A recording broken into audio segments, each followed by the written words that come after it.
бөтен иіс.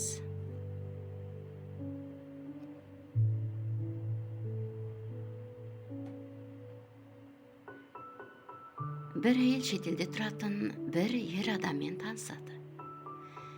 Әлеуметтік желіде ұзақ уақыт бойы сөйлеседі. Жағдай солай болды. Жай ғана таныстық. Олардың ортақ әңгімесі көп еді. Білімі, әуестігі, қызығушылығы. Бір күні бейне қоңырау шалды. Кездесейік деп шешті.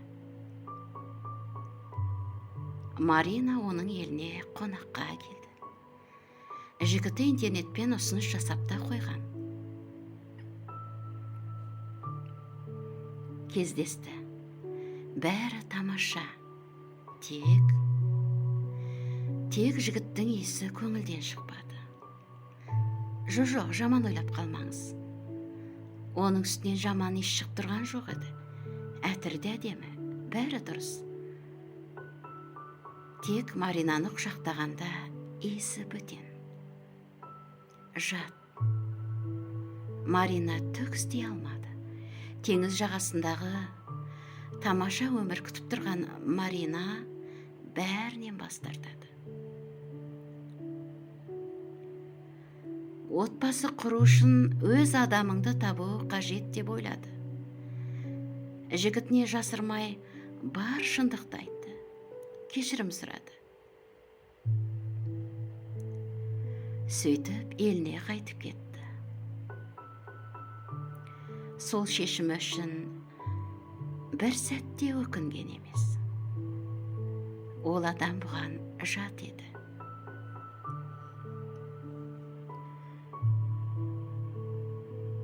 Бұл бәлкім есте емес шығар. Осындай сезім туралы баяғының философтары жазып кетіпті. Бұл жанның иісі. Сол адамның өзіне тартатын қылығының иісі. Иіс дейміз, себебі басқаша түсіндіру қиын.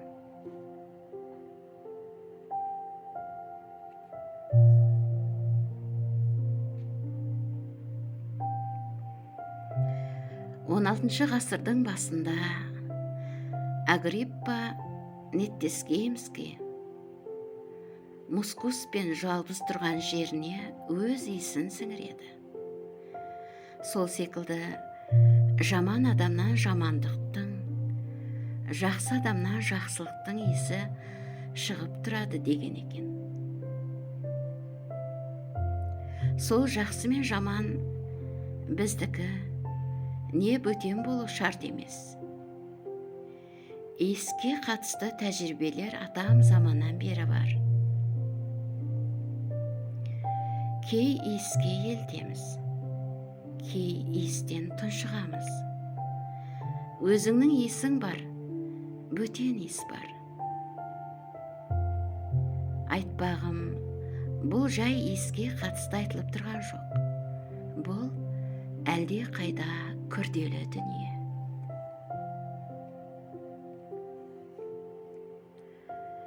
Адаммен алғаш рет кездескенде жеке дара иісін сезінеміз.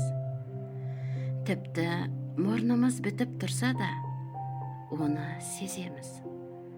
Бұл бір ерекше энергетикалық жұпар. Оны иіс сезу мүшемізбен емес, жанымызбен, жүректің дір етуімен сеземіз. Сол дара иісті елдің бәрі сезіне бермейді. Тек сезімтал жандар сезеді. Әсіресе бала қатты сезеді, бірақ бала не сезінгенін толықтай түсіндіріп айтып бере алмайды. Кейде ересек адамның өзі түсіндіріп бере алмайтын сезімдер болады.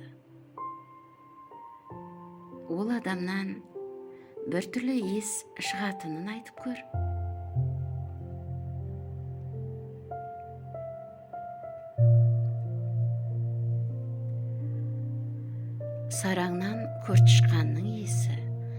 жек көрушіліктен өліктің исі шығады, деп сипаттапты адамдарды 20 ғасырдағы дәрігер Стринберг. Көртышқанды искеп, соны адаммен салыстырды деп айту қиын. Дәрігер өзінің түп санасында сезінгенін сипаттаған. Адаммен алғаш танысқанда түрлі бейнелер мен ассоциациялар болады. Кейде олар уақыт өте келе өзгеріп кетеді.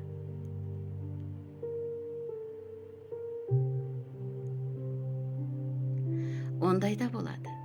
Әйелінің көзіне шөп салған ерінің иісі өзгереді. Іштей бізді көре алмай, зиянкестік жасаған адамның иісі өзгереді. Ажалдан хабар алған адамның иісі өзгереді. Мұндай феноменді ғалымдар қазіргі таңда анықтап қойды. Бізге етене жақын, таныс, жағымды иіс жоғалады. Орнын жағымсыз иіс басады.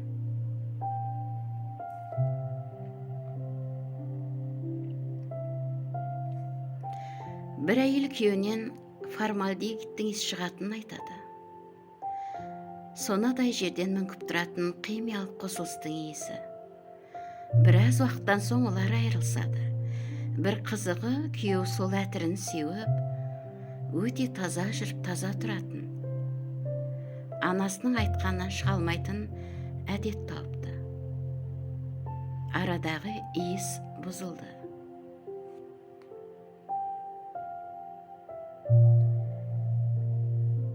Адамды алғаш жолықтырғанда иіскеп көріңіз. Оның иісіне мән беріңіз. Әтірінің емес, өзіне шығып тұрған жан дүниесінің иісіне мән беріңіз. Сол иістен шыққан әсерді немен сипаттар едіңіз? Бәлкім, ол әйелден саяжайдағы балалықтың бал күнінде қайнататын тосаптың иісі шығып тұрар.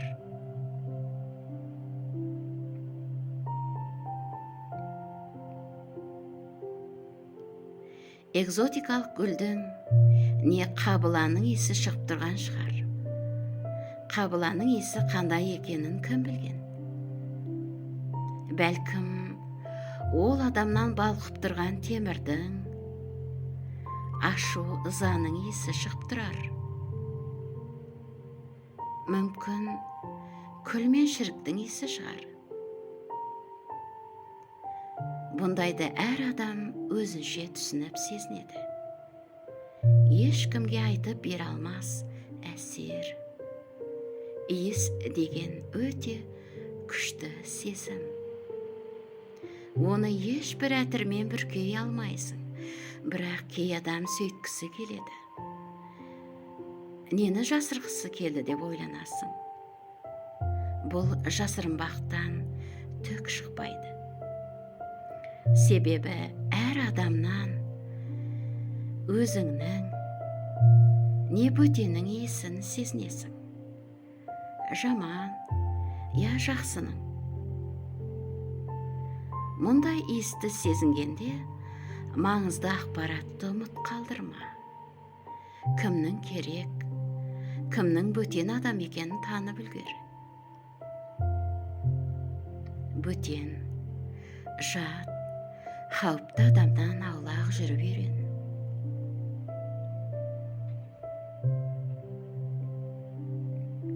Анна Кирьянова.